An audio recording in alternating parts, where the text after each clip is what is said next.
Hello everyone and welcome back to another video from Wake&Tech. In this video, I'm going to show you how to find someone on Hinge. So let's get started right away. First of all, open up the Hinge Dating application on your device and then log into your account if you haven't done so already using your credentials. After logging into your account, you will directly be shown various different profiles that you can interact with. Now, right from the home page, you can tap on the heart icon in order to swipe right, and you can tap on the cross icon in order to swipe left. You can also scroll down and look at the various pictures that are within each profiles.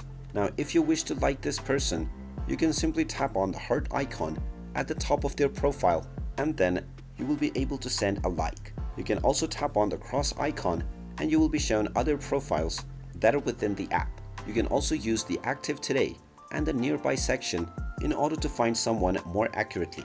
And then there is also the filter option, which you can access by tapping on your account icon at the bottom right corner, and then you will find the filter icon at the top right. You can then use various filters for your account in order to find the perfect person for you. There is also the star menu from which you will be recommended various different profiles. And there you have it. That is how you can use the Hinge Dating application to find someone for you. If you find this video helpful, make sure you hit that like button and subscribe to our channel if you haven't done so already. Also ring that notification bell to never miss another update from us. Thank you for watching and I will see you again in the next video.